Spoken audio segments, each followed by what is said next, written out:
Hola a todos y bienvenidos a un nuevo vídeo de TIC Formador. En esta ocasión vamos a hablar de la creación de tablas y de cómo se gestionan.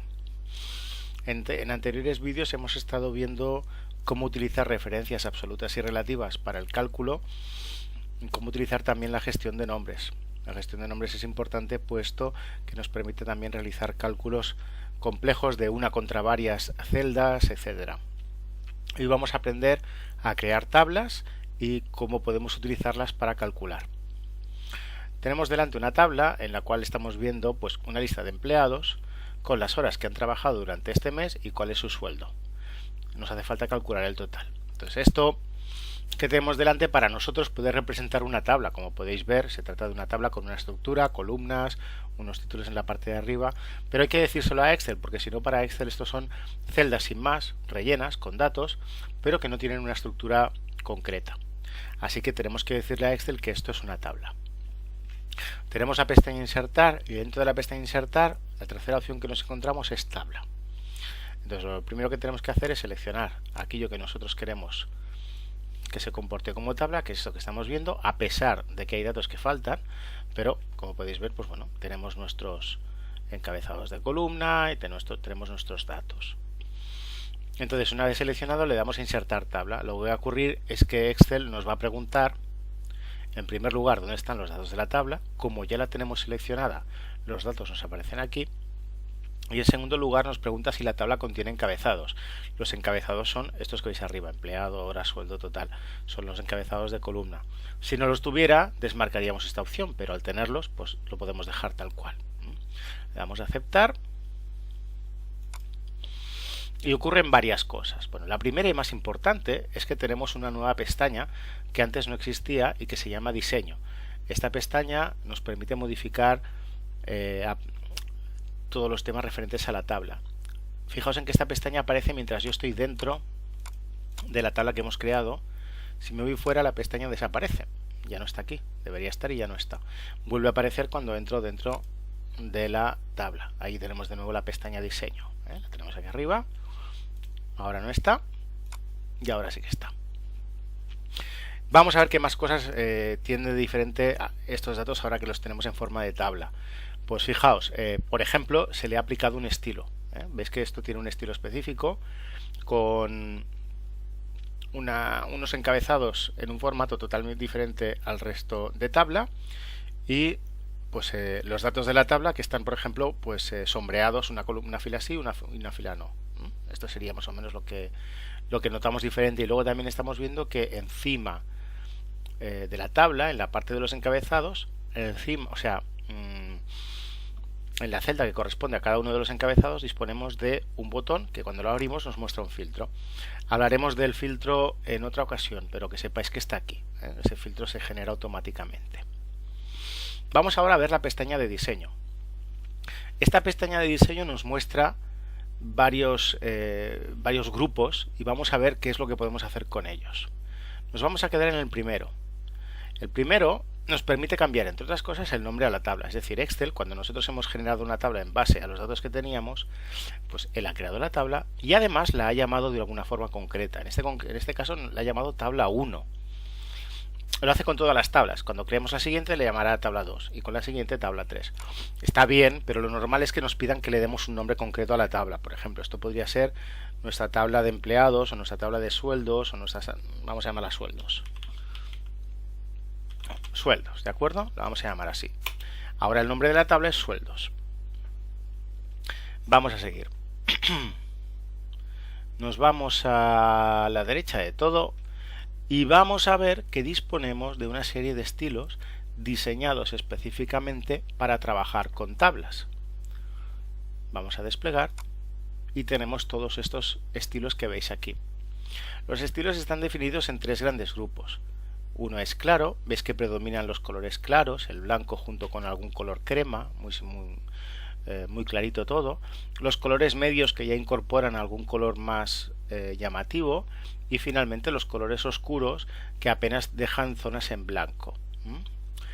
Cada uno de los estilos que estáis viendo recibe un nombre. Pero es más bien un número, ¿vale? Este sería claro 1. Bueno, en este caso es ninguno porque no tiene nada. aquí tenemos estilo de tabla claro 1, claro 2, claro 3, etcétera. Aquí tendríamos el claro 17, etcétera. Y aquí tendríamos los medios. Esto sería naranja, estilo de tabla medio 3. ¿Vale? 25. Cada uno tiene un número. Si os piden en un examen que apliquéis un estilo de tabla, os dirán ese. Aplica estilo de tabla medio 15, por ejemplo. Y habría que buscarlo. Hay que buscarlo poniéndose encima. 14, este sería el 15. ¿Vale? Bien, vamos a elegir uno cualquiera ahora mismo. Por ejemplo, vamos a elegir este. Le doy aquí y ya tenemos la tabla cambiada. Como podéis ver, se aplica un color diferente a los encabezados y luego se aplican, a esto se le llaman bandas, para que sea más fácil leer dentro de la fila. Al lado de los estilos de tabla tenemos las opciones de estilo de tabla. Esto va junto con el estilo de tabla. Estos dos elementos van juntos, ¿vale? Las opciones de estilo van juntos al estilo de tabla. Y viene a ser lo siguiente. Dentro de cada estilo podemos definir si queremos aplicar todo el estilo o solo una parte del mismo. Por ejemplo, tenemos la fila de encabezado. Este se ha aplicado automáticamente. Veis que aparece marcado. La fila de encabezado aplica un estilo diferente a la primera fila de la tabla que contiene los encabezados de columna. Si yo la desmarco, veréis que se irá el color naranja. De hecho, al irse el color naranja, y fijaos que al ser la letra blanca, dejamos de ver los encabezados. No tiene mucho sentido aquí, pero bueno. Eso sería la fila de encabezado. Debajo tenemos la fila de totales. La fila de totales, que por defecto no está marcada, me permite generar una fila debajo de la tabla que me muestra los totales aquí, en la última columna. Ahora mismo es 0 porque no tenemos nada. Si la seleccionamos, veremos que aparece un elemento para abrir un menú, ¿vale? Un desplegable, y aquí me permite elegir de qué forma quiero agrupar el total. Por defecto nos aparece un recuento, que quiere decir que nos va a contar los elementos que hay en esa tabla, pero podemos definir algo así como, por ejemplo, una suma, si lo que queremos ver es el total de los sueldos. Yo de momento lo voy a dejar en suma. De momento no hace ningún cambio porque, como podéis ver, está la tabla vacía, pero ya luego escribiremos los cálculos. Bien, las filas con bandas, pues es lo que os he comentado. Tenemos una fila de un color, otra de otro, una de un color y otra de otro. Si queremos dejarlo tal cual, lo dejaríamos así. Si no queremos aplicar esta diferenciación de color, simplemente desmarcamos filas con bandas. Se quedan todas del mismo color, ¿vale? Filas con bandas, filas sin bandas. Luego también tenemos la opción de marcar la primera columna, siendo la primera columna esta que tenéis aquí, la del empleado, además a la izquierda. Si nos interesa por lo que sea remarcarla, podemos hacerlo y veréis que la letra, ¿veis? Cambia la letra y en este caso cambia el fondo. Eso dependerá también del tipo de estilo que tengamos. Y también podemos hacer lo mismo con la última columna. Y finalmente también podemos marcar columnas con bandas, que lo que haría es que en lugar de marcar las filas una sí y una no, voy a cambiar la fila con banda, voy a añadir columnas con bandas y lo que tenemos es una columna sí y una columna no. Esto tiene más utilidad en el sentido de que, dependiendo de cómo leamos la tabla, si las tablas las estamos leyendo en horizontal, con filas, es mucho mejor utilizar esto, puesto que la vista tiene mejor tendencia a seguir la fila si está siempre del mismo color. Ahora, porque esta es pequeñita, pero si tuviéramos, por ejemplo, muchas columnas, pues sí que sería muy fácil saber que esta celda de aquí corresponde a esta misma fila. Si en cambio hacemos una lectura vertical de la tabla, que puede ocurrir que sean columnas, sean lecturas verticales, utilizaríamos las columnas con bandas. Lo importante es que en el ejercicio yo os puedo pedir que marquéis, o sea, que activéis o desactivéis cualquiera de estos elementos que veis aquí. ¿Vale? Esta sería la idea, que marquéis o desmarquéis lo que yo os pida. Y finalmente tenemos el botón de filtro, que es este que ya está aquí, el encabezado de columna, que tiene un filtro, y yo lo puedo marcar o desmarcar. ¿Veis? Ahora ya no está y ahora está. ¿Vale? Es decir, que normalmente en un ejercicio de tablas yo os pediré en primer lugar que insertéis la tabla, lo cual implica seleccionar la tabla y darle a insertar tabla. Ahora no se puede porque esta ya está insertada, ¿vale? Insertar tabla. En segundo lugar os pediré que escribáis un nombre a la tabla. No me gusta que quede el nombre tal como lo define Excel. Yo os pediré que creéis un nombre concreto para la tabla. Venís aquí y lo cambiáis. Recordad que esta pestaña de diseño solo está disponible cuando ya habéis insertado una tabla y mientras tenéis el cursor dentro de la tabla. Si lo tenéis fuera, la pestaña de diseño desaparece. Bien, en tercer lugar os pediré que apliquéis un estilo de tabla. Podéis aplicar el que queráis, pero normalmente en el ejercicio os diré aplica el estilo de tabla ves que está por grupos, oscuro 4, o claro 1, o medio, este de aquí, ¿cuál es? El 15, pues el 15, ¿vale? Tenéis que aplicarle un estilo.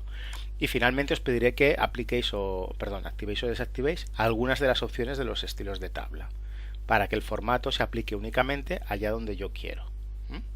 Ese sería el proceso: crear la tabla, una vez dentro de la pestaña de diseño cambiar el nombre, aplicar un estilo y definir las opciones del estilo que yo quiero aplicar.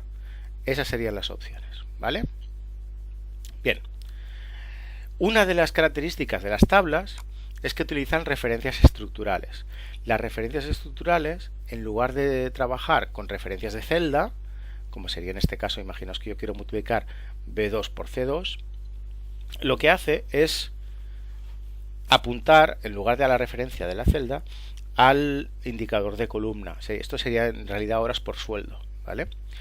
Esto sería igual a horas, que está aquí, por sueldo. Entonces esto lo hace automático. Cuando yo le doy a igual y marco horas, veréis que él me marca el concepto horas. Esa arroba es indicativa de la columna horas. Ahora multiplico el por y voy a multiplicar por sueldo.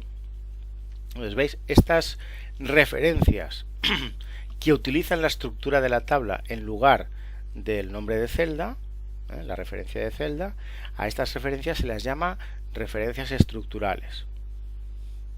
Entonces ahora cuando le doy al intro, no solo me calcula esta celda, sino que también me calcula las de abajo. Me las calcula todas de una tirada. A la que yo utilizo la primera, el resto se rellena solo. Esto es una ventaja enorme, puesto que solo calculando la primera me las hace todas del tirón. Y como estáis viendo aquí abajo, me ha hecho una suma de totales. Que en este caso puede ser una suma, puede ser un promedio, puede ser un recuento, puede ser varias cosas. Yo lo he dejado en suma. A pesar de ello, mirad, ahora ya ha salido con el euro. Esa sería la idea. Entonces, por lo tanto, una referencia estructural es aquella que muestra como referencias dentro del cálculo los indicadores de columna, horas y sueldo en este caso. Horas y sueldo. Esto es una referencia estructural. Ya sabemos, por lo tanto, tres maneras de hacer cálculos. Una es utilizando las referencias de celda. Dentro de las referencias de celda tenemos las absolutas y las relativas, y las mixtas, que no hace falta conocerlas, quedémonos con absolutas y relativas. Luego tenemos las referencias de nombre, mediante el uso del administrador de nombres y de esta casilla de aquí. Y finalmente tenemos las referencias estructurales, que aparecen cuando yo creo una tabla con los datos que ya poseo. Bien, volvemos ya a la pestaña de diseño y solo me faltaría explicaros cómo elimino una tabla una vez ya creada. Voy a seleccionar los datos, bueno, me basta con estar aquí dentro, y el hecho de deshacer una tabla se utiliza con esto, convertir en rango. Cuando yo presiono convertir en rango, me pregunta si deseo convertir la tabla en un rango normal y yo le digo que sí. Y con ello pasan varias cosas. La primera es que desaparece la pestaña de diseño, puesto que esto ya no es una tabla. La segunda es que las referencias estructurales ya no lo son, sino que ha pasado a ser referencias de celda, un poco más extrañas de lo que estamos acostumbrados a conocer, puesto que incluyen la referencia a la hoja y a la columna, ya, o sea, a la celda en la cual estamos, pero no dejan de ser referencias de celda normales y corrientes. Y bueno, pues todo ello ahora pasa a ser un conjunto de datos que ya no tiene coherencia como tabla. Para este ya ha dejado de ser una tabla. Más o menos esta sería la idea del uso de tablas. Una de las cosas que deberéis fijaros es que cuando yo elimino el formato de tabla, elimino la tabla y la convierto en un rango, dadme un segundo que voy a volver hacia atrás para que veáis en la pestaña diseño qué es lo que he hecho. He hecho un clic en convertir en rango. Este es el botón. Convertir en rango significa eliminar el formato de tabla para que vuelva a ser un conjunto de datos normal, sin referencias. Al convertir en rango, pierdo las referencias estructurales, pero mantengo el formato de las celdas y el resultado, a pesar de que el contenido cambia, puesto que ahora esta celda está utilizando referencias estructurales y cuando yo elimino la tabla va a contener referencias a celdas, pero igualmente los datos siguen funcionando, y si yo modifico celdas de la columna horas o de la columna sueldo, esto también va a cambiar. Convertir en rango, acordaos de esto. Pulso sobre convertir en rango y le digo que sí, y ahora esto ya es un rango de celdas, simplemente. No tienen referencia, no tienen coherencia entre ellas, más allá de lo que son los cálculos. Son datos. Y bueno, perdón, con esto acabaríamos el vídeo de el uso de tablas dentro de Excel. Espero que os haya gustado. Revisaos los otros dos vídeos de referencias absolutas y relativas y la del uso de nombres, y estad atentos a los ejercicios. Nos vemos en el siguiente vídeo. Un saludo.